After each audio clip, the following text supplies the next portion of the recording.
The best way to learn a language? Immersion, living where the language is spoken and using it every day. But if that's not in the cards for you this year, you can still learn a language the second best way, and that's with Babbel. Be a better you in 2024 with Babbel, the science-backed language learning app that actually works. Don't pay hundreds of dollars for private tutors or waste hours on apps that don't really help you speak the language. Babbel's quick 10-minute lessons are handcrafted by over 200 language experts to help you start speaking a new language in as little as 3 weeks. Babbel's designed by real people for real conversations. Babbel's tips and tools are approachable, accessible, rooted in real-life situations, and delivered with conversation-based teaching so you're ready to practice what you've learned in the real world. For instance, I've been using Babbel's convenient courses to help me learn basic conversational skills in German while I'm getting ready for a little trip I'm planning. It's not a language I'd ever studied before, but I find the lessons really easy and kind of like hand-holding me through learning a completely new language to me. And it's reassuring to know that with the help of Babbel, I'll be able to greet people, order food, and ask for directions without having to consult language apps while I'm in Deutschland. I'm still learning. Studies from Yale, Michigan State University, and others continue to prove Babbel is better. One study found that using Babbel for 15 hours is equivalent to a full semester at college. Babbel has over 16 million subscriptions sold. Plus, all of Babbel's 14 award-winning language courses are backed by their 20-day money-back guarantee. Here's a special limited-time deal for our listeners. Right now, get up to 60% off your Babbel subscription, but only for our listeners at babbel.com/vulgar. Get up to 60% off at babbel.com/vulgar, spelled BABBEL.com/vulgar. Rules and restrictions may apply. Seeking the truth never gets old, even when it hides in the shadows. Immerse yourself in the world of June's Journey, a free-to-play hidden object game set in the roaring 20s. Solve the mystery of the devious gossip spreader and celebrate our 7th anniversary with exclusive events, never-before-seen decorations, thrilling mysteries, and exciting giveaways. The adventure and the gossip awaits. Are you ready for the journey? Download June's Journey today for free on Android or iOS.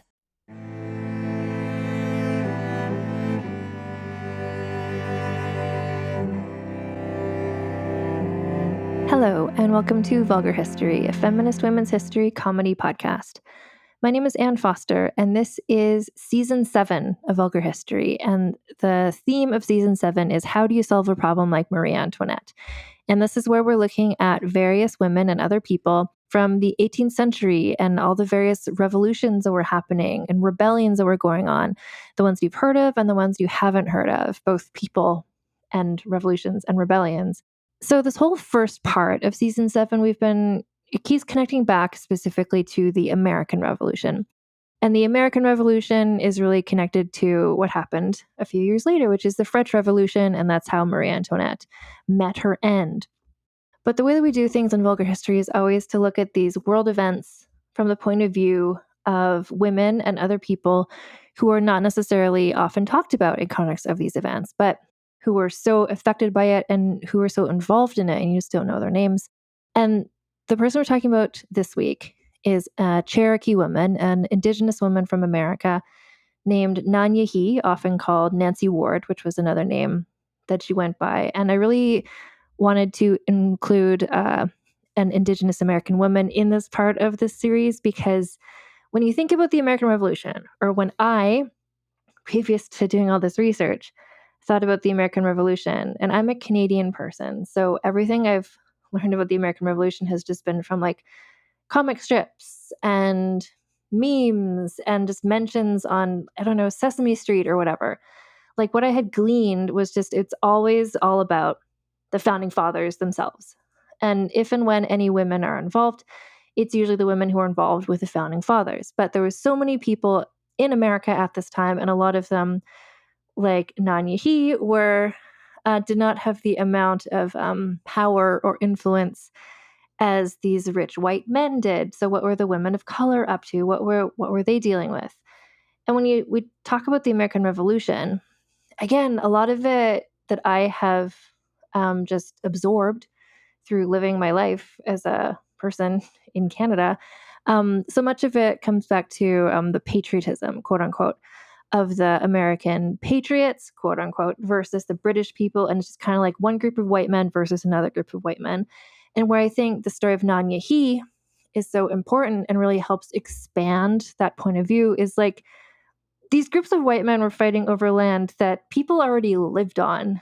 People like Nanye'hi and her ancestors and all the indigenous people of America. So prior to season 7, I did have an episode about Matoka, aka Pocahontas.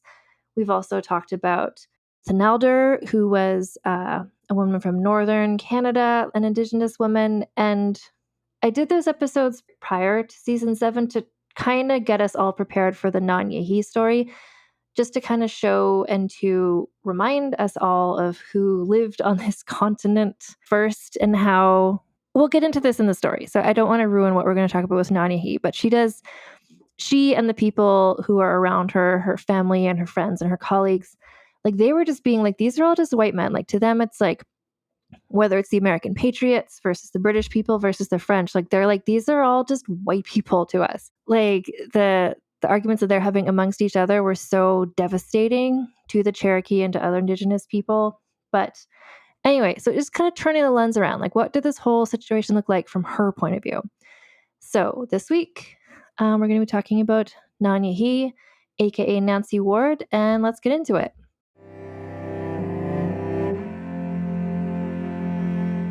So, like so many people we've talked about on this podcast, and especially for some reason this season, this is a person who has been known by various different names. And so I needed to make a choice because I wanted to use one name throughout rather than switching back and forth. And so the name I'm going with is Nanye'hi, which is the name that I most often came up when I was just in most of the research I was looking at, although she is AKA Nancy Ward, which seems to be how she is more widely known by people in Tennessee and in Oklahoma and places where descendants of her live mostly. So this is one I got more sources than sometimes because this is one I really wanted to dive into from as many angles as possible, primarily from the angle of Cherokee people and what their narrative is. So although in the course of researching, I did find that if you ever watch the show Finding Your Roots on PBS, which I love, which is where celebrities come on and then a team of genealogists reveal their family trees to them, and there's always so many interesting stories about their ancestors. The actor Wes Studi was on an episode called Fathers and Sons. Turns out he is a descendant of Nanye'hi. So I watched that episode just to see how they explained the story and also how they pronounced her name, which was another question that I was wondering about. Also a major source, and one of the first thing I read where I was like, oh, I have enough information here to do a whole episode, was a paper by the late Micheline E. Pisantuby, who wrote an article for American Indian Quarterly in 2014 called Nancy Ward, American Patriot or Cherokee Nationalist, which really dove into a lot of the issues we'll be talking about, especially how Nanye'hi is remembered and thought of and how she's remembered now and how she has been thought of. I also found a paper by Lily Burke called Nanye'hi's Experience of the American Revolution. Also, as per ever, my go-to source for just sort of like a basic chronological history of a person, the entry in Women in World History, which in this case was written by Deborah Jones, who is a descendant of Nanye'hi, and also the book Woman of Many Names, written by Deborah S. Yates, who is another descendant of Nanye'hi. And then an amazing book that I got that's called Cherokee Nation, A History of Survival, Self-Determination, and Identity by Dr. Bob Blackburn, Dr. Dwayne King, and Dr. Neil Morton, which is a publication by the modern Cherokee Nation. You can buy it from their gift shop. From their website, they ship to the US and not to Canada. So I want to thank a friend of the podcast, Allison Epstein, for letting me have it shipped to her and then shipping this to me. And now I have this book and it's beautiful and I love it. And an article from ashevillehistory.org. I'll put the link in the show notes. And also another women's history podcast. I don't know if you listened to, but they did an episode about Nanye'hi on the podcast Long May She Reign, which I also got some more information from because she was looking at some sources I hadn't looked at. So this is an episode that takes place in the United States. I want to clarify and remind everybody, content warning, I am Canadian. So I don't necessarily know where all of these places are, but I know people listening might be familiar with these places. And so if you are, I'm happy to hear corrections of what I may have mispronounced or misinterpreted, but I'm doing my best. And actually, one more person I wanted to thank. So a bit ago, several months back, I just kind of put out a call on Instagram when I had started embarking on researching this story and some other stories about American history to ask if there's any listeners, any members of the Tits Out Brigade who lived in these areas so I could kind of understand what people who live in these areas know. How famous are these people? What's going on? And a person named Lisa Marie was very helpful for me in sort of contextualizing, well, even just reiterating that Nancy Ward is the name by which this person is most known. And actually, let me just double check one more thing, because I also did a survey of American listeners of the podcast. It was a very brief 1-week survey. So if you didn't notice when I was doing it, don't worry about it. But I feel like gives me a good overall impression of just how famous various people are to American history. So out of just over 400 responses, Nanye'hi is one of the least known people on this list. So by contrast, George Washington, the first American president, 99.3% of people indicated they knew who he was. Nanye'hi, Nancy Ward, 9.7% had heard of her. And I think where she's best known is in Tennessee, maybe in Oklahoma. But people in Tennessee seem to be where she's perhaps best known. So Nancy Ward, Nanye'hi, she was a Cherokee woman. And so I want to start off by explaining some stuff that I wanted to learn and understand before I could really appreciate and understand what her story is, which is just the history of the Cherokee. So the Cherokee Territory in the South Appalachian region of modern-day United States has been continuously occupied for at least the past 10,000 years. There's been people living in this place incredibly long time. At the time of European contact, so like 1600s-ish, the Cherokee people occupied both sides of the South Appalachian Summit, extending from the Piedmont of present South Carolina to the ridge and valley area of present Tennessee. I hope that means things to American people who live in those regions. The mountains, fertile valleys, and streams provided immediate access to resources that supported the Cherokees' diversified economy. So this is a group of people, who are settling around like a valley, a river. Like it's just a great place to sort of like grow your crops and sort of build up a sense of community, which is why they were staying in one place for so long. And because this is in the Appalachian region, like Tennessee, this isn't one of the first places that British or French or Spanish first came when they were first exploring the North American continent. So sustained contact with Europeans, like some people pass by here now, but like sustained ongoing contact did not begin until the late 17th century. And then by the early 1700s, so like shortly after the sustained contact, what had developed was a trade relationship, the deerskin trade. So this is, if you heard my episode from this past spring about Thenalder, who was a Dene woman from what is now northern Canada, I talked in that one a lot about the fur trade. That also came up just a few weeks ago, the Marie-Joseph Angelique. Like the fur trade was the main trade thing going on in kind of northern parts of North America. Deerskin trade, similar thing, more in this region. And so this developed into a full-blown enterprise. In exchange for deerskin, the Cherokees received items including firearms, ammunition, metal knives, axes, and garden implements. This is part of why, before I started this season, I did have the episodes about Thenalder and about Matoka, aka Pocahontas, just to sort of establish examples of the kinds of things that happened when the British and French came over to North America, what sorts of trade relationships were happening, and how at first these are trade relationships and things are going to inevitably, because we know the history, go badly. But at first it was kind of like, okay, let's just trade this, and this is kind of helping each other out a little bit. But the other side of that, ready access to firearms and competition over prime hunting grounds led to conflict between the Cherokees and most of their neighbors. So they were getting, like the Cherokees were getting guns and ammunition and tools, and the people around them didn't have those tools. And that's a bit like what we heard in the Thenalder episode, where some groups had access to some technology that others didn't, and then that led to conflict between the indigenous groups. So at this time, like the early 1700s, the Cherokee were highly decentralized. So I described sort of this big region, and it's not that they were nomadic, moving place to place. It's just there were lots of little communities all over the place. So their towns, like each town was kind of its own government unit. In 1721, by then there was the position of Royal Governor of South Carolina. And he was just like, this is getting complicated and confusing to need to, for him, one person being the governor, to need to negotiate with 37 different chiefs about all the treaties and things they wanted to make. So he created the title Emperor of the Cherokee Nation and invited the 37 chiefs to come, and they accepted this radical idea of one leader for all of these really spread apart groups. This was also where they agreed to the first cessation of land, where they first gave up the first small amount of land to the British. And the one leader, I want to focus on Nanye'hi's story.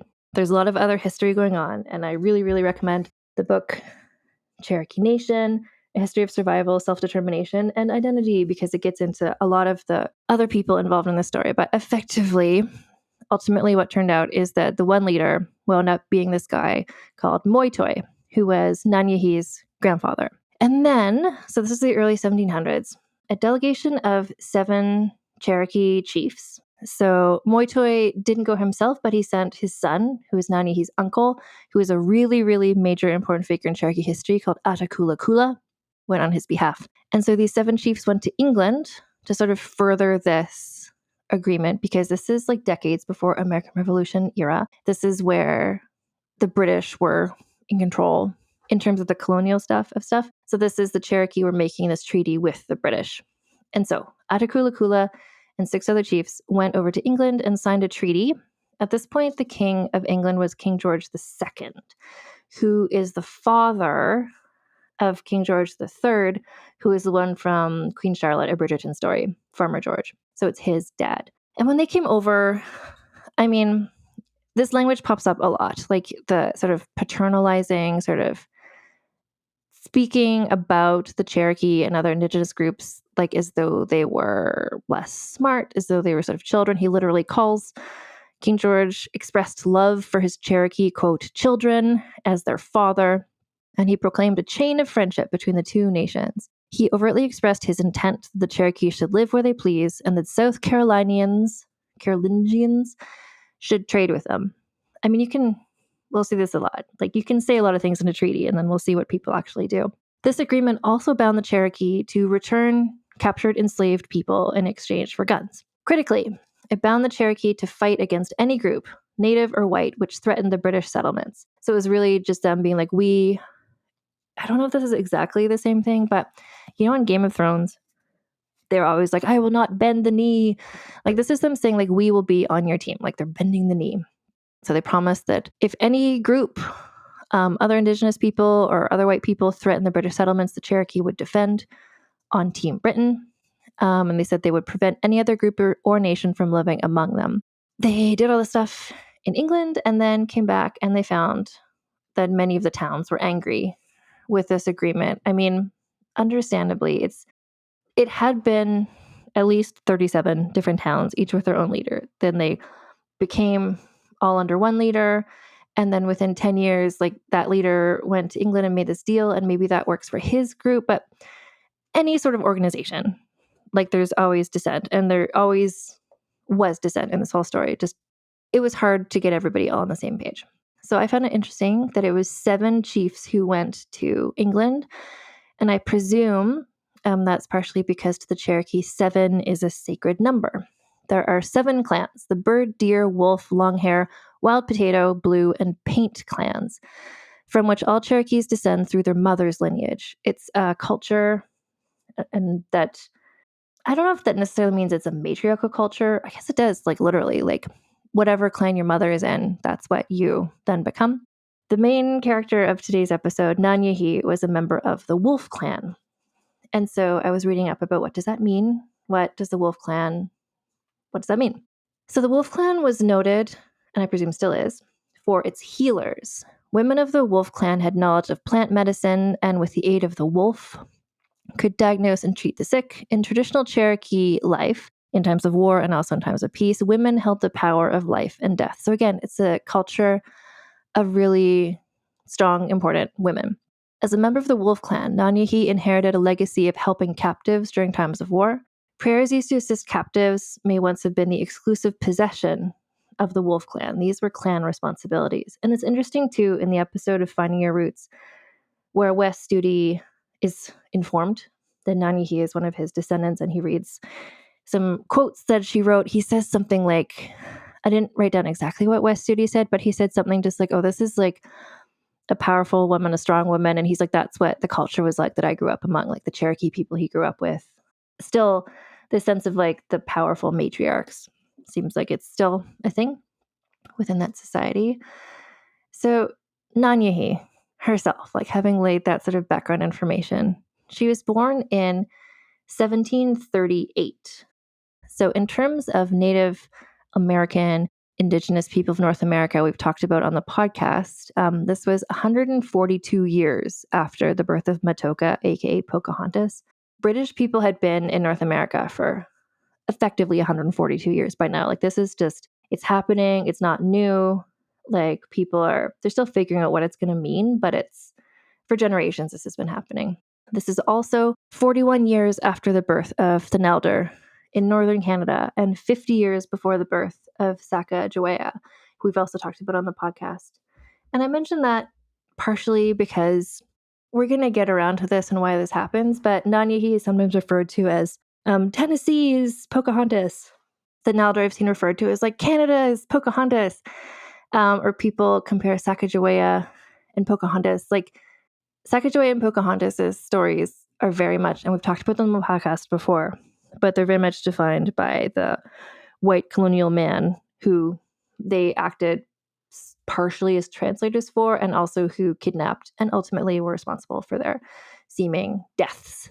But they're sort of held up, Sacagawea and Pocahontas, by many people as sort of like, look at them, like they saw that the white people came in and they sided with the white people against their own people. And so this is where the controversy comes in. And it's similar to 3 years ago, on this podcast, we did a story about Malincine, aka La Malinche, who was a similar indigenous figure from the Nahuatl people of what is now Mexico. And she also was entangled with her, it was the Spanish settlers. So these are maybe the best known indigenous women to broader mainstream culture, and they all have interactions with white settlers. And so part of what I was struggling with in learning the story is just trying to figure out how is Nanye'hi remembered now by the Cherokee people? And it's not just in one way, but also how is her story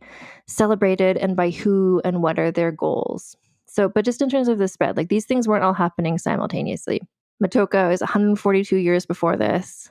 The Nelder is 41 years later. 50 years later, it's Sacagawea. So this is a long, like 200-year period in which lots of situations were happening between indigenous people and the white colonial people. And this is just one more example. So Nanye'hi was born in Chota, which is a village in what is now modern-day Tennessee. And Chota was, I mentioned there are all these towns/villages that all the different Cherokee were living in. And this is one of the major ones. This is one of the biggest, most populated areas. And during her childhood, as her grandfather became the guy, the main leader, it became sort of the main place for Cherokee power. And her name, Nanye'hi, and I read a couple of different things about what it means. One that I came across a couple times is that it means she who walks among the spirit people. And that may not have been her name at birth, but it was a name that was given to her when she was maybe around 10 years old, because people saw something in her. They saw that this name would be appropriate for her. One of her childhood nicknames was Wild Rose, because the pink flush in her cheeks. And her name, she gets other names and titles as we go along, including Nancy Ward, the name by which she is best known. Actually, I just wanted to put one more comparison out there, because part of what I'm trying to keep track of this season, and in every episode really, is just kind of like who was around when. Like when she was being born in Chota in the United States, asterisk, it wasn't actually the United States yet. Who was doing what and where? So Queen Charlotte, from Queen Charlotte, a Bridgerton story, was born 1744. So a few years later, that's when she's born. Other people we've looked at, La Chevalière d'Eon, the fabulous trans spy / sword fighter who we talked about a few years ago, born in 1728. Charles Ignatius Sancho, born in 1729. So this is an era and a time where interesting people are being born in lots of places, shall we say. So, according to oral traditions told by some of her descendants, a white wolf appeared on the horizon the day she was born, which was a good omen, especially because she's from the wolf clan, because her mother was from the wolf clan. So her father, again, this is described differently by different sources, so I'll just give you some of the options of what may have happened. So her father, whose name may have been Five Killer, was potentially from the Bird clan. And he asked permission to marry her mother, whose name was Tame Doe, because Tame Doe was a member of the Wolf clan. Because the Cherokee Nation was matriarchal, it fell to the women of the 7 clans to decide whether to accept or reject this request for marriage. And this would be the same as if her father, which other sources say that maybe he was an outsider, maybe from a different tribe entirely. Some suggest maybe he was a white man. But anyway, the women of the 7 clans would decide whether this marriage would be okay. And if it was accepted, which it was, he would be expected to live according to the Wolf Clan and the Cherokee ethics and moral codes. So her mother, Tame Doe, so remember her grandfather, Moritoy, was the leader of the Cherokee. Her mother, Tame Doe, his daughter.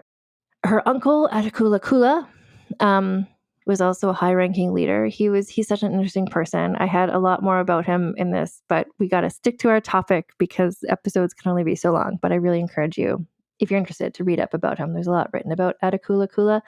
One thing of note is that he was a short king. He was apparently very physically small, and that didn't hold him back at all. That didn't get in his way. He was just known to be so powerful and so persuasive and such an influential person. So she's coming from this really influential group of people. So I would presume, similar to in the story of Matoka, for instance, when you're the child of this influential leader, then that gives you a certain cachet within the community. People would be looking up to your family. So probably just sort of you would absorb that feeling of okay, I have this responsibility to the group. So when she was growing up, white traders and also visitors from other nearby tribes were often seen in the village. Because again, indigenous trade was happening since forever, but the white people had been around for such a long time. It's just okay, here's some more white people to trade with. It was a multicultural. I don't know if that's exactly the right term to say, but just this is what she would have seen growing up. As a little girl, she would have learned things like how to plant and cultivate the 3 types of corn, the religious ceremonies that accompanied every stage of its cultivation and harvest. Cherokee life centered around the village, which is why there's all these different villages and people stayed in them. These were their homes. They were really connected to it. So traditional women's work, child rearing, meal preparation, and basket weaving was revered in Cherokee life. And a young warrior who married into his wife's clan was expected to share in that work. And I love this. I loved reading this just to see it was a place where this sort of work was respected and seen as important, which it is, but there's so few cultures who see it that way. When she was around 14 years old, Nanye'hi got married, which culturally, that is just what happened, and no judgment from me. It's just a bit unexpected in our modern context to think about a 14-year-old getting married. She married a person who was, I think, around a similar age. His name was Kingfisher, a member of the Deer clan. They had 2 children, pretty quickly. A son called Little Fellow, later known as Fire Killer, and a daughter named Catherine, who was known as Katie. And they were raised as members of the Wolf Clan because she was a member of the Wolf Clan. Her mother was. This is their family. So around a year later, the French and Indian War kicked off. This is part of the 7 Years' War. I'm not super able to keep track of what war is what, but just there's always wars going on in this place and time. And it's just kind of changing who's on what sides of things. But this is where the British brought up, remember that treaty that you signed 25 years ago? The Cherokee, they demanded that they take up arms against the enemies of the king, as per this treaty. So the Cherokees sent several hundred warriors to take part in this war against the French. George Washington, famous person, later on America's first president, at this time just kind of a war general guy, he noted of these Cherokee warriors, they were, quote, twice as serviceable as white soldiers. Many of these warriors were killed in the battle. And then when they were coming back to their villages, many of them were killed by Virginia frontiersmen who thought that they were enemies. And this tenuous alliance was broken. Outraged clansmen were obligated by traditional law to seek justice for the killing of their warriors.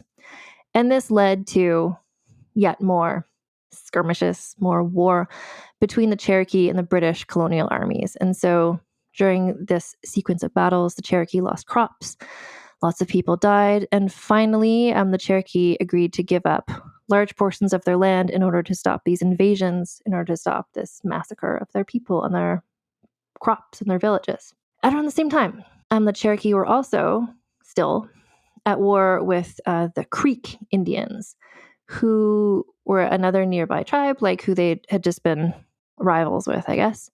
And they were at war because the Creek Indians were trying to invade the Cherokee land. So the War Council of the Cherokee Nation decided to go on the attack, to attack the Creek Indians. At this point, Nanye'hi is 17 years old, a mother of two, and she accompanies her husband Kingfisher into the battle. And so this battle combined kind of everything they had on hand, hand-to-hand combat, along with guns, the blunderbuss gun supplied by the Europeans. And so, again, this is like some stories include this detail and some don't, and I'm going to include it because it's a pretty badass detail. So as the fight raged on, Nanye'hi hid behind a log, and she would chew on her husband's lead bullets to make them rougher and more deadly for when he fired them. In the midst of this battle, Kingfisher was shot and killed. She probably saw this happen. Rather than flee or run away, Nanye'hi, armed with either a hatchet or a gun, I've seen a couple different versions of this, but some sort of weapon, screaming, she rushed towards the invaders and struck down all of the Creek Indians that she encountered. When the day was done, the Cherokees were successful. They had chased the Creeks from their homeland. And for her extraordinary courage, Nanye'hi, like now a 17-year-old widow with two young children, she was given the title of War Woman for this, and she also was invested with the highest honor her nation could bestow, that of Supreme Beloved Woman, which is a title associated with peacemaking. So this title made her head of the Women's Council, gave her voting rights on the Council of Chiefs, and granted her supreme pardoning powers for the tribe. Essentially, she assumed the responsibility of the most important person in Cherokee Nation at age 17, just because of how badass she had been in this battle. And once she had this title of Beloved Woman, it became her responsibility to head the 7-member Women's Council, which part of their responsibility was to determine what would become of any prisoners of war and to decide when and with whom Cherokee Nation could engage in treaty negotiations or battle.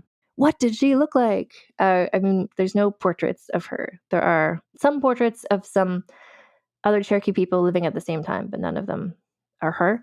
But she was described as tall and beautiful, with long silken black hair, large piercing black eyes, and an imperious yet kindly air. I think she must have had such an energy around her. Such a, I don't know, just somebody who you just meet them and you see them and you're like, oh, I trust you. Like, you're the leader. Like, you're 17 and I don't even think about that. Like, you've got this. Like, you are just so capable. I think she just has that energy. And she also had the outfit.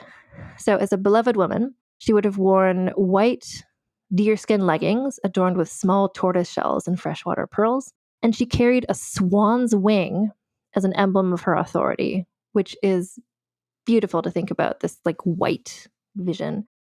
She may have also worn a white crown woven out of long swan feathers and white down. And as the beloved woman, she had a right to speak in council, could negotiate with foreign powers, and could, with a wave of her swan's wing, save a prisoner already condemned to die. And as a beloved woman, importantly, she was obligated to mediate for peace, purity, and harmony, which I think is also in line with being part of the Wolf clan. Like, this is just where she's coming from, what she's there to represent. And so the period following her getting this honor, getting this title, is one of the most critical periods in Cherokee history, which was because more British people insisted on settling upon Cherokee land. And by British people, it's like some of these are like second or third generation. Like, a lot of them were born in America because their ancestors had come over 50 years before, 100 years before. And this is where, in history, we're starting to see sort of the development of the American culture separate from British culture. But basically, white colonists were kept invading and insisting on settling on this land because it was such good land. It's got the valley, it's got the river, like that's where they wanted to be. And at the same time, relations between the Cherokee and the British and the colonial governments deteriorated. So unlike earlier, like maybe when she was a younger person, when there's the earlier traders who were just like, hey, we'll trade you this musket for this deer skin, and it all kind of worked out, many of the newcomers weren't interested in peaceful coexistence with the Cherokee because, as far as they were concerned, the Cherokees were the same way that King George II had been like, oh, they're my children and I'll take care of them like a father. Like now it was more kind of like they were seen as not human. They're seen as monsters. The word that comes up is often savages. So these new settlers, they usurped land from the Cherokee and then insisted that the people who lived there, the Cherokee, be forcibly removed. The English government supported this because they were preoccupied with, they didn't want the French to become too powerful in the region, so they kind of wanted English-speaking people to take over more areas. And so this meant breaking treaty after treaty with the Cherokee. Like the British people were just allowing more and more settlers to move into this land and to kick the Cherokee out of the land that was theirs. In the midst of this, and I came across a couple different explanations for this, and I'll just say what happened, which is just Nanye'hi got married again in the late 1750s, and her husband was named Bryant Ward, and he was a white Irish settler. And so at this point, part of the British group. So he already had a white wife and children, but polygamy was not a problem to the Cherokee. And this was also maybe a political alliance sort of situation where it's just like, maybe if we marry Nanye'hi, who's the daughter or the granddaughter of the leader, her uncle's Attakullakulla, like it's sort of like a peace alliance, which we see so much in like European history, for instance, where two warring factions, like you marry two people to each other to try to show like, no, we're family, maybe we won't attack each other so much. In the book Woman of Many Names by Deborah S. Yates, she interprets it as Bryant Ward was like, I saw you screaming in that battle and I couldn't get you out of my mind and I need to marry you because you're amazing, which maybe that happened also. But so these two people get married. And so the council approves it. Bryant Ward was accepted into the Wolf clan and they had a daughter together called Elizabeth Ward, aka Betsy Ward, who would later be the ancestor of actor Wes Studi and lots of other people. So Betsy, their daughter, was raised as Wolf clan, like as part of the Cherokee. Even as many of the people around, like within the Cherokee culture, were becoming increasingly uneasy with mixed marriages and also with any close association with white settlers because it was really becoming enemies. Like it's like an us and them situation because it was now apparent that white people did not honor their word. So perhaps this tension is part of why ultimately Bryant Ward returned to his white wife after a few years of marriage to Nanye'hi. Although he and Nanye'hi apparently continued to be on good terms, co-parenting their daughter Betsy, who would go and hang out with him sometimes, stay with Nanye'hi sometimes. He never returned to live with his Cherokee family, but I appreciate for once in an episode of this podcast that people are being grown-ups about the dissolution of a marriage. It was 100% for sure during the time of her marriage to Bryant Ward that Nanye'hi began to be known as Nancy Ward, which is how she is often still known today. As a podcast network, our first priority has always been audio and the stories we're able to share with you. But at Realm, we also sell some pretty cool merch, and organizing that was made both possible and easy with Shopify.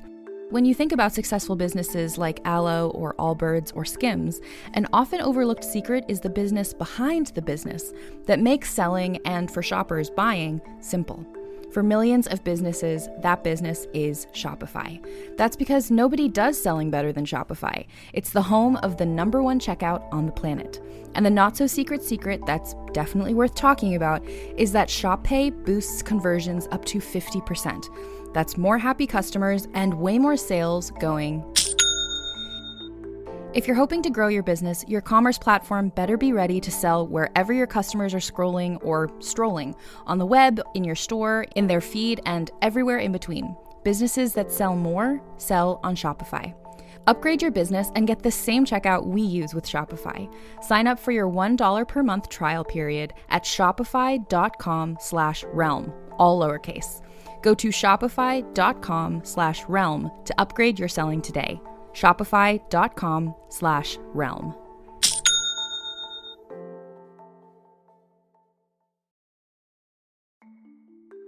As someone who enjoys trying out different makeup looks but doesn't wear a ton on a daily basis, I like to focus on making sure I have high quality staples.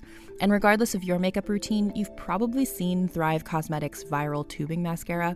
I've certainly seen it everywhere. It's in that turquoise tube and it's become my go-to for mascara because it doesn't clump or smudge and it comes off really easily with just water.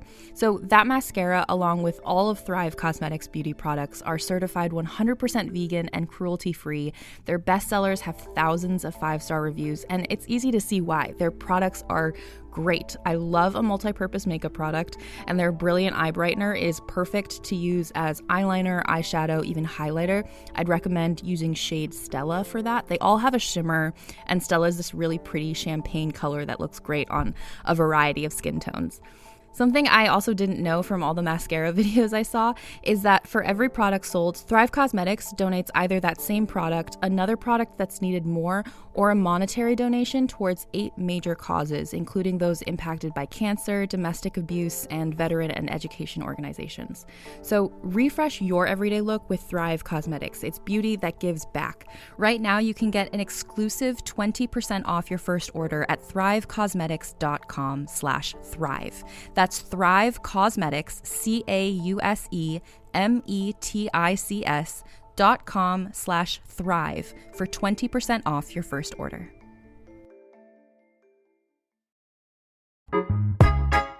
People often look at me with confusion when I ask them what their only one in the room story is. They think it has to be like mine, where I went to a 600-person event and discovered that I was the only Black person there. I know. Horrifying, right? Hi, I'm Laura Cathcart-Robbins, and I am the host and creator of the podcast Only One in the Room. Every week, my co-host Scott Slaughter and I invite you to join us for an hour and lose yourself in someone's only one story. This podcast is for anyone who has ever felt alone in a room full of people, which is to say that this podcast is for everyone. I'm Brennan Storr. I'm Paul Bestall. We're the Ghost Story Guys. And every 2 weeks, we explore first-person stories of encounters with the paranormal from all around the world. Then we have some fun reacting to those stories. We like to say our goal is to scare the hell out of you, then make you laugh. Belief in the paranormal is not required. All you need is a love of great storytelling and curiosity about the world around you. Come find the Ghost Story Guys on Apple Podcasts, Spotify, and everywhere else fine podcasts live, or at ghoststoryguys.com. And now for a quick advertising break. And we're back. So, we're still not in the American Revolution, BT dubs. This is still what's going on beforehand. So by 1761, 3 years of the destructive Anglo-Cherokee War had killed or wounded hundreds of people, destroyed dozens of settlements, and left thousands of people on both sides houseless. A new peace treaty was signed between the Cherokee and the British, and 3 Cherokee leaders, whose names were Ostenaco, Kanishot, and Woyi, accompanied the British emissary Henry Timberlake. Don't know if this is a ancestor of Justin Timberlake, but I can't imagine it's not because that's a specific last name. So they, again, went to England to meet with the king was now, I think, 24-year-old George III, which is King Farmer George from Queen Charlotte, a Bridgerton story. And they were just going to reaffirm the peace treaty that had been signed 30 years before by his father, George II. And so while they were there, these 3 men had their portraits painted, which you can find those images in various places. I think they're housed either in the National Portrait Gallery in London, England, or in a gallery in America. But I find it really interesting to see these portraits because just what details were put in there, what emblems and medals and things are they wearing, how is their hair done, what do they look like, just to picture what do these people look like, and to presume okay, and so what did maybe Nanye'hi look like? What did Cherokee look like in this period of time?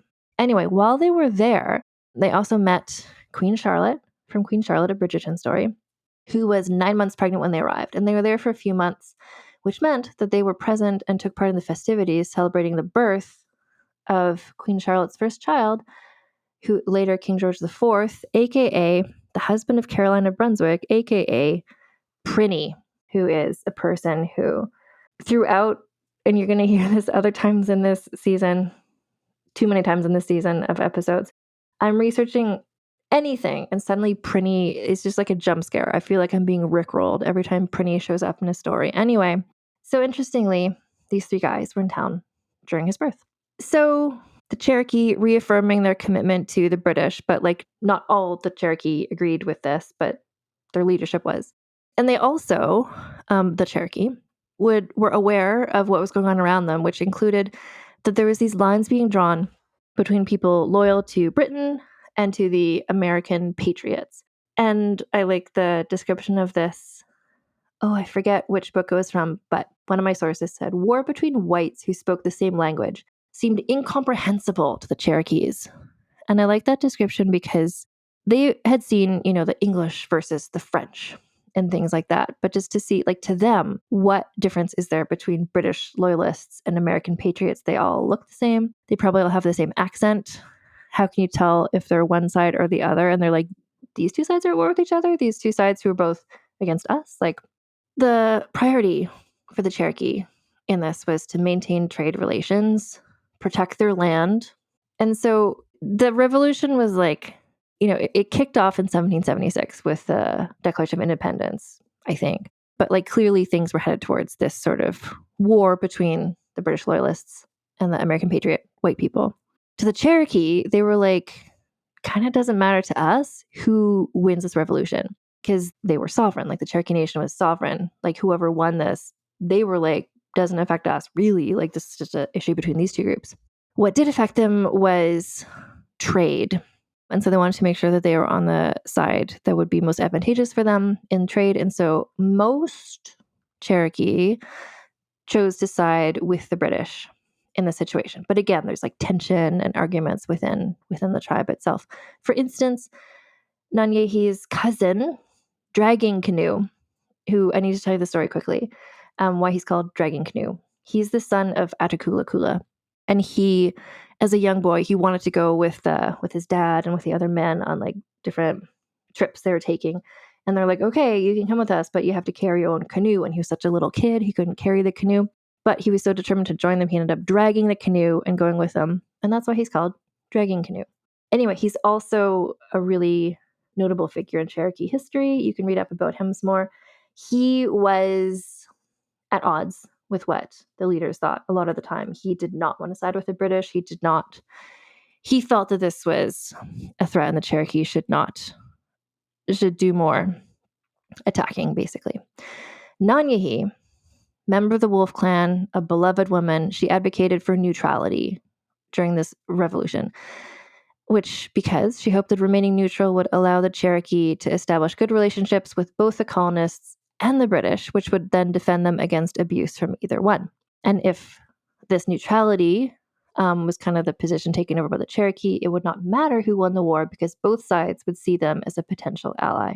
So when the Declaration of Independence was written in 1776, this document was intended to defend universal natural rights. And where it's saying things like famously from Hamilton, it's saying like all men are created equal, it doesn't mention women, but also the language of it demonstrates racism and prejudice against Indigenous people. There's a passage where they referred to, quote, the merciless Indian savages whose known rule of warfare is an undistinguished destruction of all ages, sexes, and conditions. So this is, I don't know, it's a document. I'm Canadian, I'm not American. I don't know how it's discussed generally by people in America, but it's like this document is kind of not cool to the Cherokee. So, or any Indigenous people or women.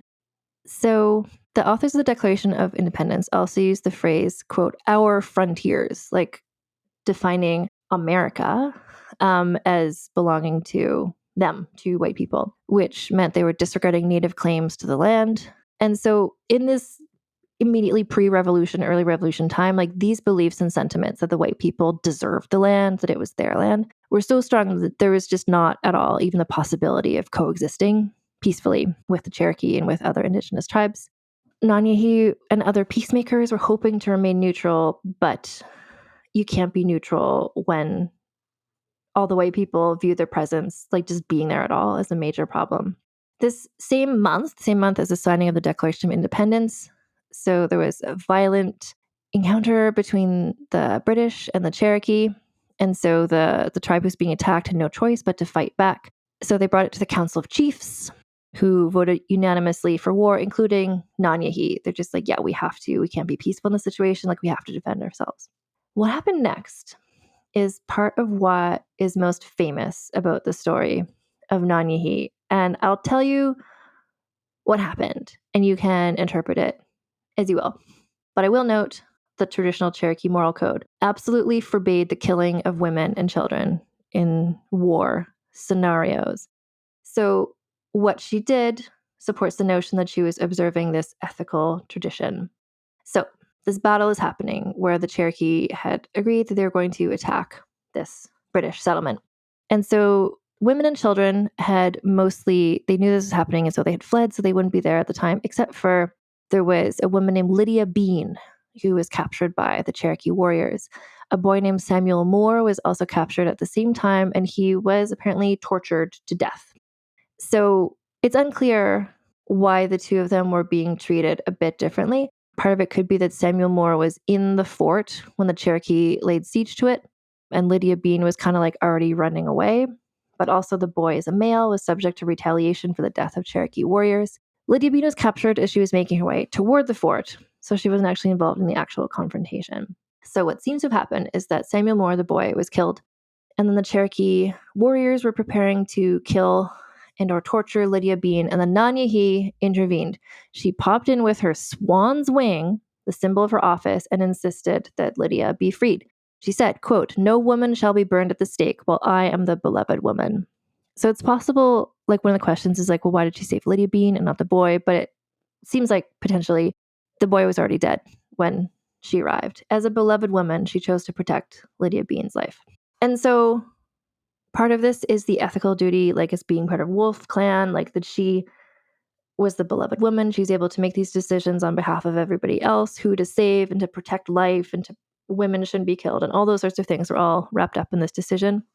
She also, as a Cherokee woman in general, and as a beloved woman specifically, would have felt a responsibility to care for the land and all it provided, which means the towns and the crops. And she knew that if the Cherokee warriors tortured and or murdered a white woman, this would outrage the other white people and could lead to retaliatory attacks.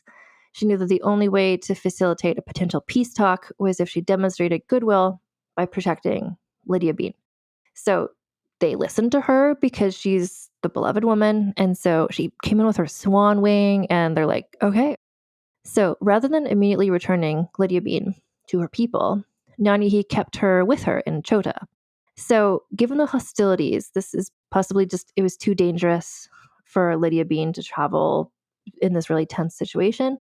So during the time that they lived alongside each other, and I like that this was described in, again, I read so many sources, but one of them mentioned that maybe this was like Nanye'hi wanted to, like Lydia Bean was freaked out, she's panicked, she's lived through this really scary thing. And it's like, well, what are some things that she does? Like, how can we make her feel better? You know, it's like if somebody's hobby is knitting or if it's like watercolor painting, it's like, okay, well, here we have some paints, we have some canvas. Like, let's just like, what can calm you down? And Lydia Bean liked or was used to churning butter. And so she just started doing that. And as part of this, Lydia Bean made herself useful during her stay by teaching Nanye'hi the value of raising dairy cattle, about how to make butter and cheese. And this was a custom that had previously been shunned by the Cherokee. But Nanye'hi from Lydia Bean learned to make butter and cheese and then began keeping her own herd of cattle. And so this is a crucial, I'll talk after about the two crucial parts of the story, but this cheese part is important. So the Cherokee used to have so much land where they could go and they could hunt, and this would help them meet their dietary and material needs. But by now they had ceded over 50,000 square miles of hunting areas. The animal populations were severely depleted.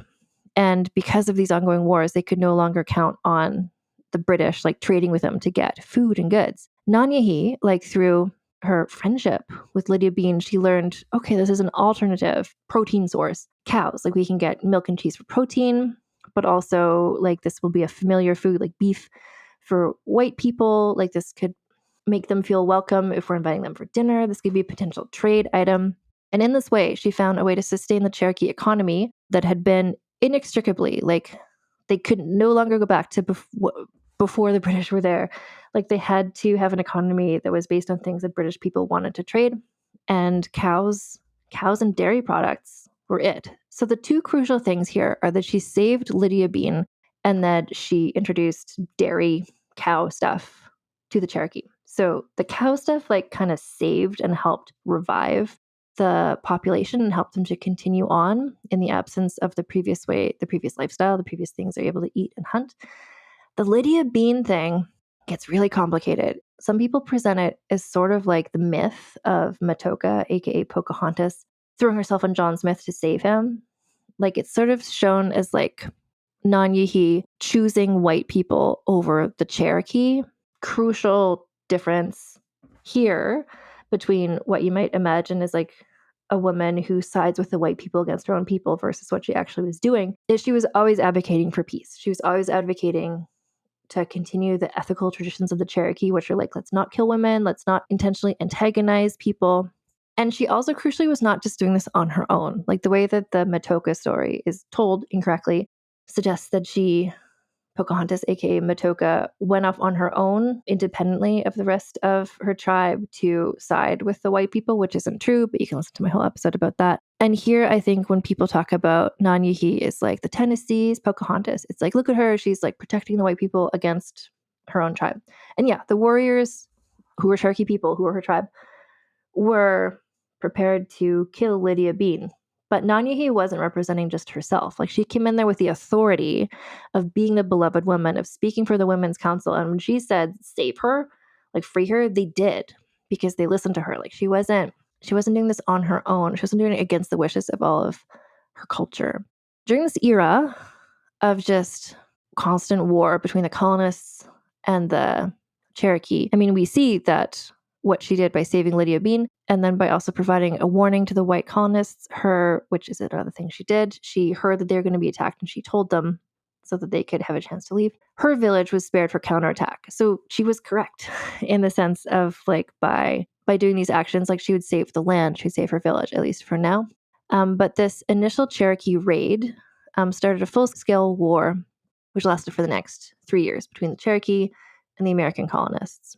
And during this era, she continued to advocate for peace in the ways she knew how to do. Like she would warn sometimes the Americans of impending attacks in order to prevent further retaliatory attacks against her people. There's one story that she may have sent some of her cattle to help feed starving American patriots at one point.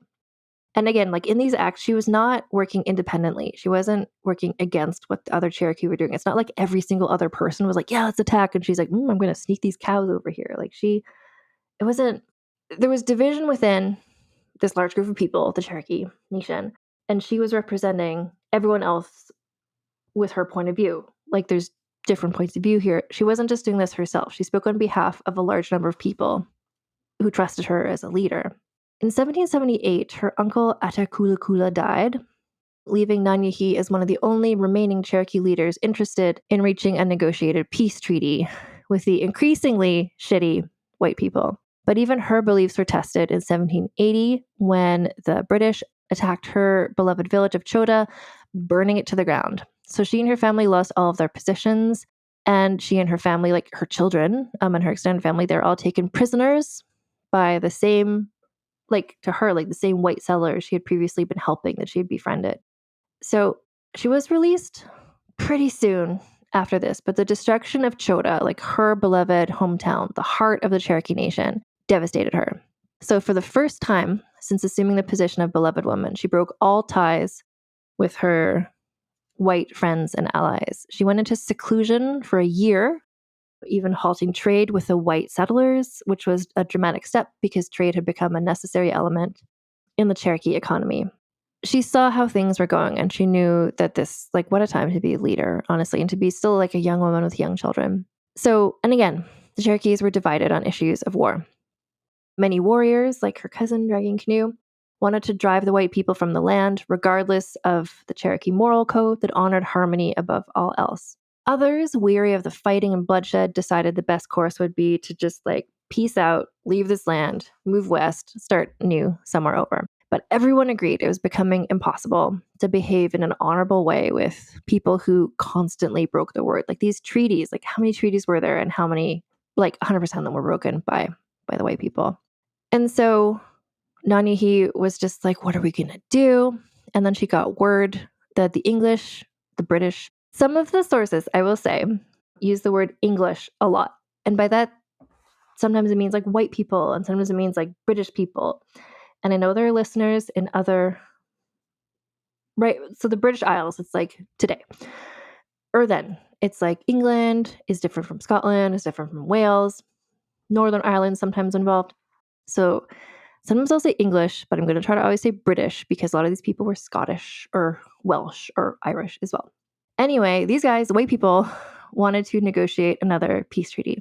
And so this is still mid-American Revolution. So it's still kind of like which side is going to win, which is why Britain is still involved. So in 1781, the U.S. treaty commissioners were working with some Cherokee leaders to negotiate a treaty to end this ongoing 3-year war. And they, the white people, they knew that the Cherokee were divided on what to do with the land and that a lot of the leadership was aging and or dead. So they were probably confident that they faced a nation in turmoil, that they probably would be able to do this pretty easily. But in fact, in this, the Cherokee were united. Nanye'hi was one of the people who attended this negotiation. She felt that peace would only come if the Cherokee and white settlers saw themselves as one people, and she thought the only people that could make such a peace negotiation was women on both sides. So she showed up expecting there to be women on the white people's side as well. To her surprise and dismay, she was the only woman at these talks. The rest were all men. So the negotiations, not going great. It seemed like they were going to end in failure or worse. But then one of the people there, one of the white men, wrote, "There was an occurrence that is without parallel in the history of the West. An Indian woman spoke in treaty negotiations, and that woman was Nanye'hi.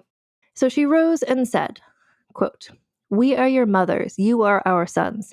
Our cry is all for peace, let it continue. This peace must last forever. Let your women's sons be ours, our sons be yours. Let your women hear our words.'"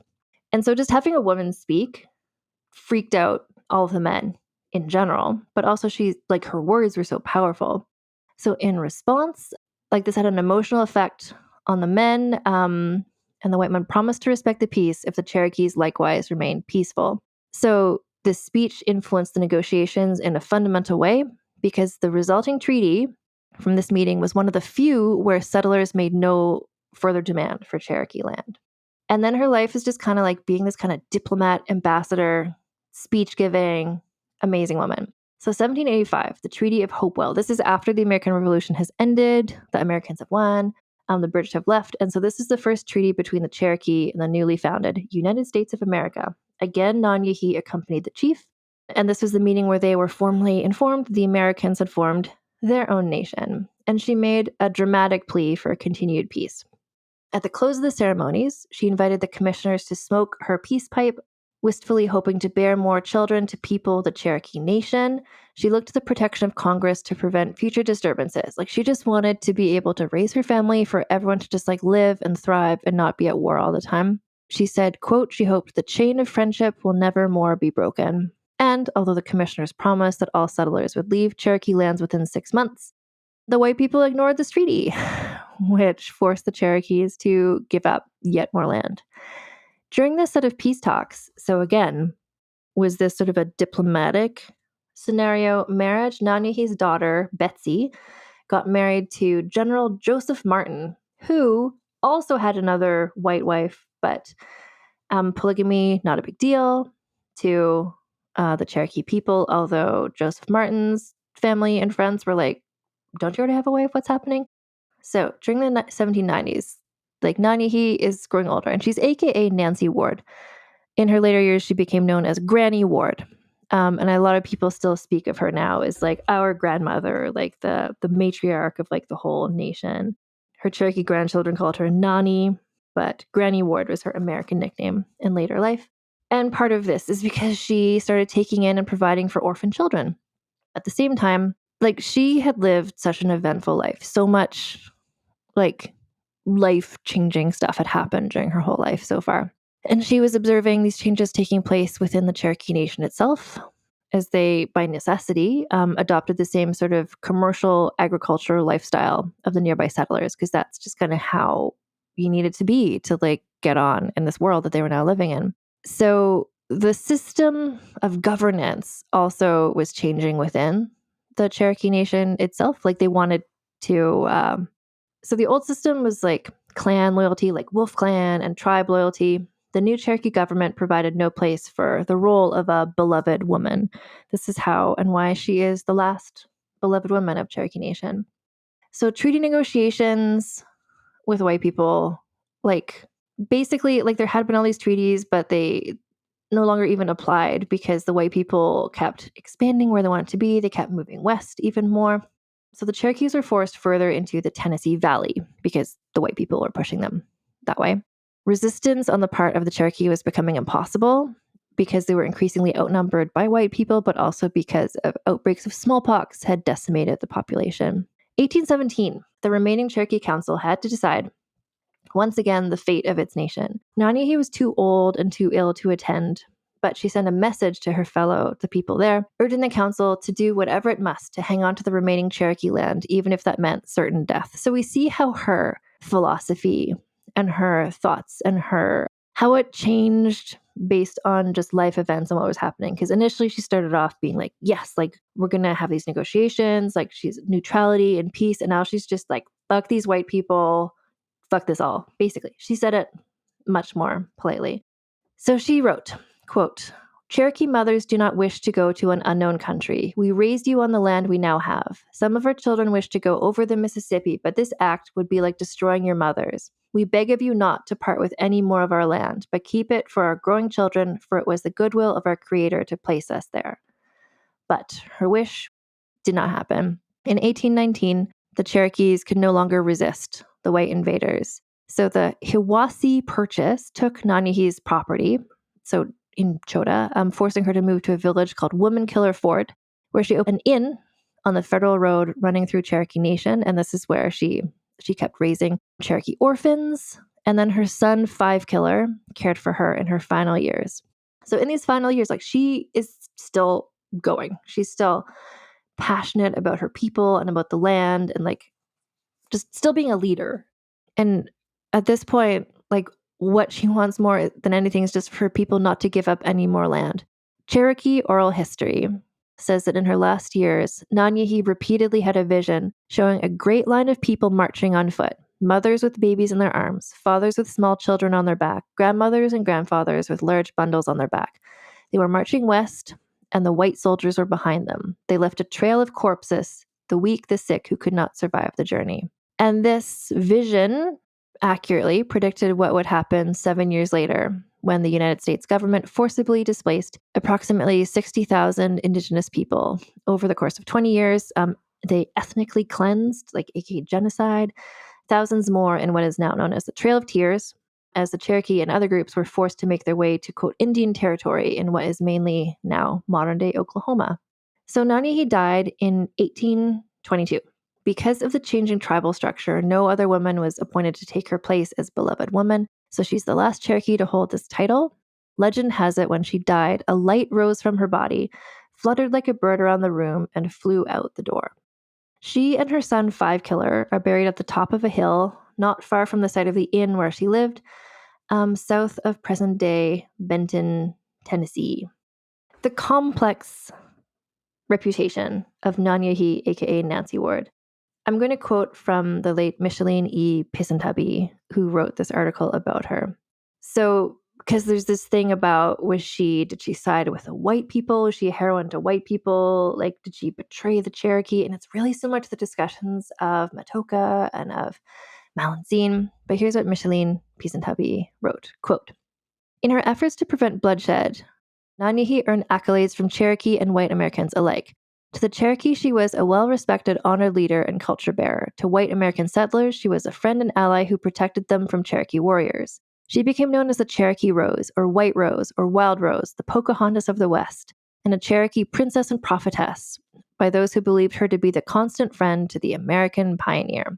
So enthralled did white Americans become with the image of her as the savior of white settlers that they styled her the patron saint of Tennessee, and the Daughters of the American Revolution named a chapter in Chattanooga, Tennessee after her. Tennesseans went so far as to group Nanye'hi, along with racist colonizers to Cherokee people, Andrew Jackson and Davy Crockett, as symbols of honor for Tennessee. Although Ward's actions have been interpreted in such a way as to sculpt her into an American patriot icon, she was, in fact, a dedicated Cherokee nationalist and Cherokee patriot like her uncle, Attakulla, another peacemaker, and her cousin, the war leader Dragging Canoe. Interestingly, Attakulla also aided the revolutionaries, but he has not been praised as an American patriot. So just when I was looking, just more information about her legacy, etc., a contemporary descendant named David Hampton, he's a president of a group called the Association of the Descendants of Nancy Ward, which is like, stay tuned. There's a lot of them. He spent 60 years doing genealogical research into all the strands of all of her descendants. He estimates that today, something like 40,000 of her descendants are still around, including Cherokee actor Wes Studi and the authors of 2 of the books that I used for research in this. So Deborah Jones wrote the entry in Women in World History. Women of Many Names is by Deborah S. Yates. And actually, another one of her descendants named Becky Hobbs. A few years ago, she wrote and produced a musical called Nanye'hi, the story of Nancy Ward. So I love her story. I mean, it's incredible to think that there's this many descendants, but also like other stories that we've looked at that are about Indigenous people, similar sorts of things when you look at the history of some Black people from American history, like a lot of it is retained through oral history and storytelling rather than in the actual written records that were written by settlers. So, time to score Nanye'hi. So the first category is scandaliciousness. And honestly, I feel, to her credit, I don't think anything she did was scandalous. Like people within the Cherokee tribe, like they saw her as a leader. So when she decided to do something, they were like, what? Herman, my pills. Like they accepted that she was savvy and clever and smart and had a reason for doing this. So I don't think even, some people might have been like, what, you're helping the white people or you're saving Lydia Bean, but none of that was scandalous, I don't think. I think she was very much just like always upfront and doing what she felt was best. And I mean, the most scandalous anyone ever thought she was when she went to a meeting, that peace treaty, and was a woman and spoke. But so I'm going to give her a 1 for scandalousness because of that. Some of the white people were just like, what? A woman is talking? Scheminess, which in this context of this podcast is always a positive thing. It means being a person with a plan, being able to assess the situation, be flexible and resilient to changing circumstances. And I think she's a 10 out of 10 for this. She was named the beloved woman when she was 17 and she hit the ground running. Like she just was so, just in terms of like leadership skills and just being able to assess the situation and see what you needed to do, to always be thinking like 12 steps ahead, like what will it mean if we do this or if they do this. I think she was always like the way that she wrote, her persuasiveness in speaking and writing. I think she's a 10 out of 10 for scheminess. It's just the people that she was trying to ally with in various ways were just shitty white colonizers. Her significance, I think, is definitely a 10. When Wes Studi, in that episode of Finding Your Roots, was told that this is your ancestor, like he knew who she was. She was described in that episode of Finding Your Roots as just like this hero, as this legend. I was looking at some of the responses to that episode just on, I think, Reddit or something, and people were saying like, wow, like there's so many people are so proud to be her descendants, and they were happy to see Wes Studi as another one of her descendants. Like I think the name Nancy Ward is maybe to like the broader scope of like American people surveyed for this podcast, not super well known, but she is very well known to modern day people of the Cherokee Nation. Also, I think to people of Tennessee, like I think she's a really significant figure. And I also think that not just that she's remembered and revered so much, but also at the time she's living, I think her impact was so significant. Like even just the introduction of dairy production to the Cherokee Nation like really helped out. The sexism bonus is where I like to see how many points does she get? Like how much more could she have accomplished were she not living in a patriarchal world? And I think she kind of wasn't, because within the Cherokee Nation, she was given the role of beloved woman at a very young age. People revered her, people respected her, people listened to her. Like, her her gender did not get in her way really at all. I'm sure in her dealings with like white people, with Americans, that came up a bit, but I don't think there's other things got in her way, like racism and colonialism. But I like coming from this matriarchal culture where she was really widely respected, like sexism did not play a big part. I'm going to say 2 for sexism. So that gives her a total score of 23, which on our scale, I just want to make sure I'm not spoiling any episodes that you have yet to hear. But I think I can say safely that another person with 23 is a person who lived at around the same time, who was Charlotte Badger, who was the English woman who was imprisoned and then sent to Australia and then spent some time in New Zealand. That's where she fits up close to her. Just trying to see what, like, in terms of the other, Native American people we've looked at, like how everybody lines up. The Nalder, the Dene woman from Northern Canada, is up there with 27. Matoka, aka Pocahontas, has a 27. So I think it's interesting for me to consider their stories in relation to each other, just because Nanye'hi lived a lot longer than Matoka or Thenalder or Malancine were able to. I mean, which is great, that she's able to stay around and to be influential and to be helping out for such a long time. And also, I think because she was so respected and revered by the Cherokee people, there's never that sort of scandalous thing. There's never that sort of, like, there's obviously so much tragedy connected with her and with the Cherokee people and with this whole time period.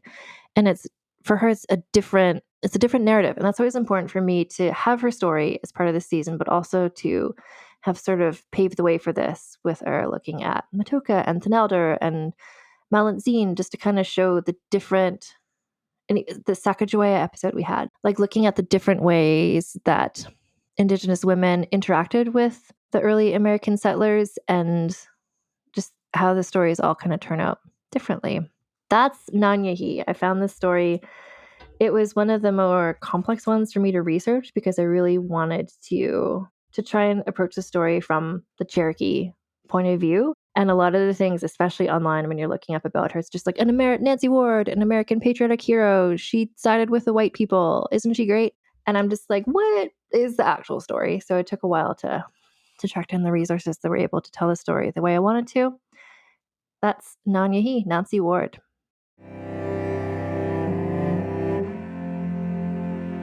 So there are a couple of ways. We have a segment in season 7 called Nothing But Net, where I connect the people who we talked to back to Marie Antoinette herself, because the season 7 is how do you solve a problem like Marie Antoinette? And all the people we're talking about connect back to her more directly than one might often expect. And so there's a couple of different ways that we could get from Nanye'hi to Marie Antoinette. One of those ways is that her daughter married an American soldier who had some dealings with some of the founding fathers. And then if you go through the founding fathers through Lafayette, you get to Marie Antoinette.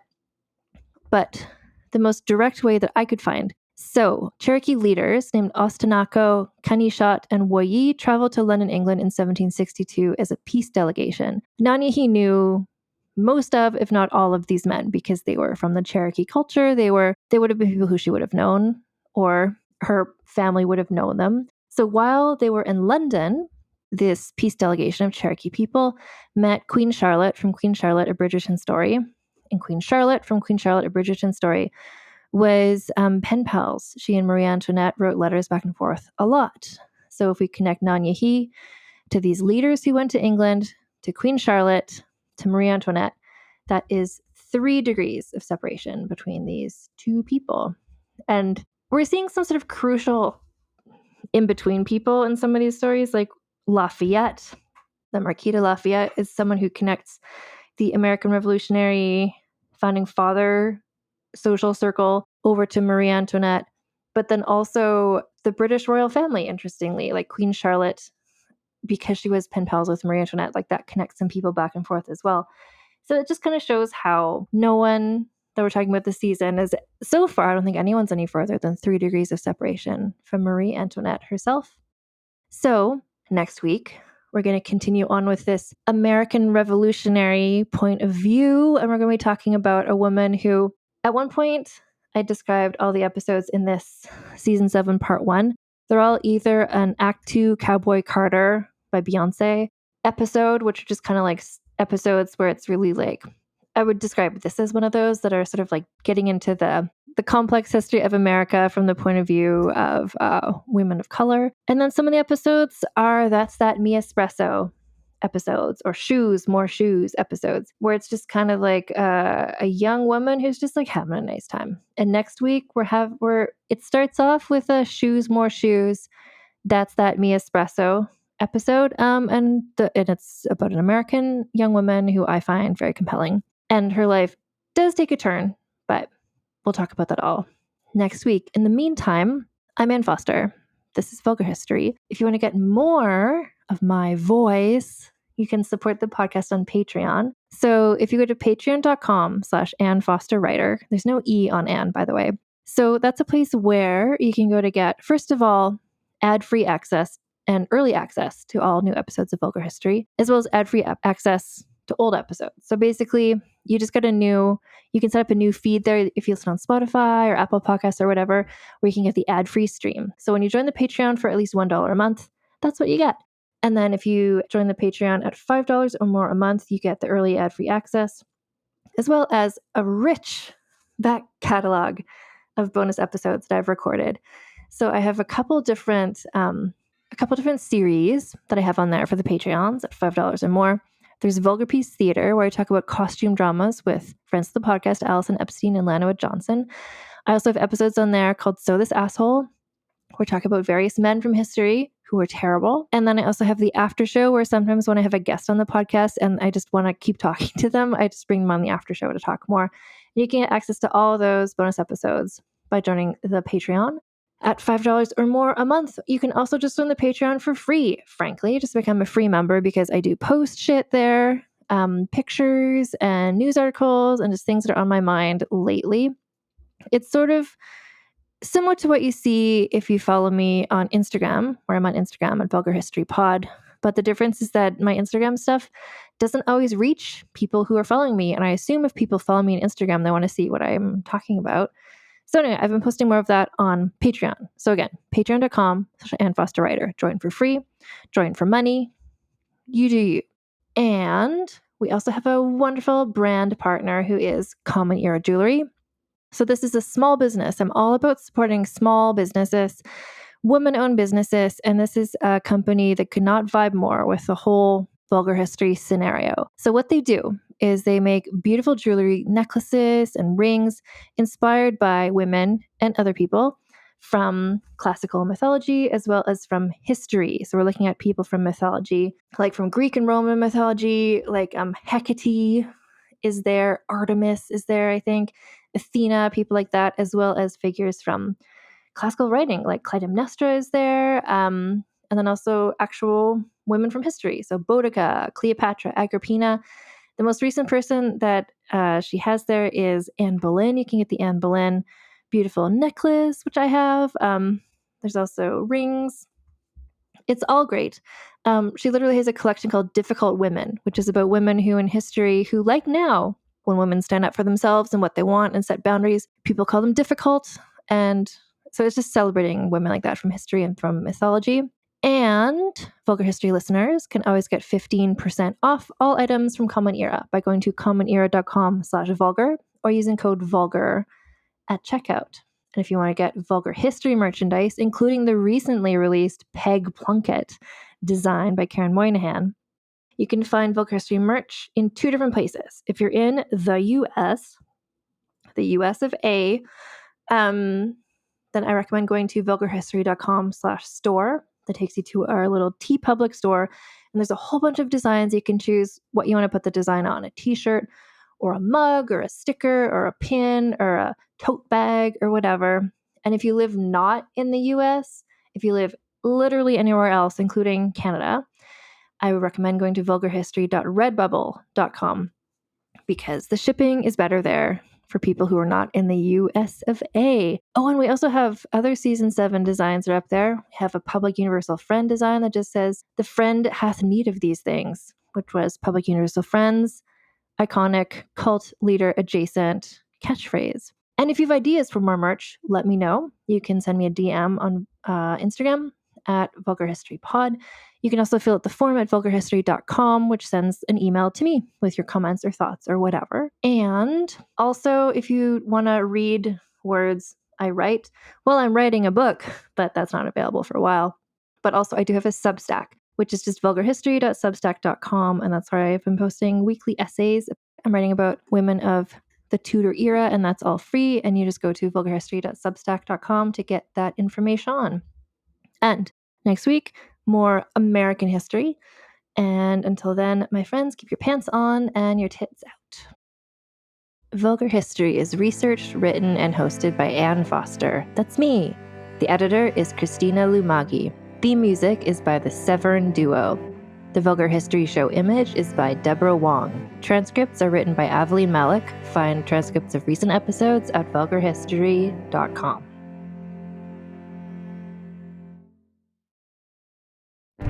Welcome to the small town of Chinook, where faith runs deep and secrets run deeper. In this new thriller, religion and crime collide when a gruesome murder rocks the isolated Montana community. Everyone is quick to point their fingers at a drug-addicted teenager, but local deputy Ruth Vogel isn't convinced. She suspects connections to a powerful religious group. Enter federal agent V.B. Laureau, who has been investigating a local church for possible criminal activity. The pair form an unlikely partnership to catch the killer, unearthing secrets that leave Ruth torn between her duty to the law, her religious convictions, and her very own family. But something more sinister than murder is afoot, and someone is watching Ruth. Chinook, starring Kelly Marie Tran and Sanaa Lathan. Listen to Chinook wherever you get your podcasts. Hi, this is Rob Benedict. And I am Richard Spate. We were both on a little show you might know called Supernatural. It had a pretty good run, 15 seasons, 327 episodes. And though we have seen, of course, every episode many times, we figured, hey, now that we're wrapped, let's watch it all again. And we can't do that alone, so we're inviting the cast and crew that made the show along for the ride. We've got writers, producers, composers, directors, and we'll of course have some actors on as well, including some certain guys that played some certain pretty iconic brothers. It was kind of a little bit of a left field choice in the best way possible. The note from Kripke was, he's great, we love him, but we're looking for like a really intelligent Duchovny type. With 15 seasons to explore, it's going to be the road trip of several lifetimes. So please join us and subscribe to Supernatural then and now.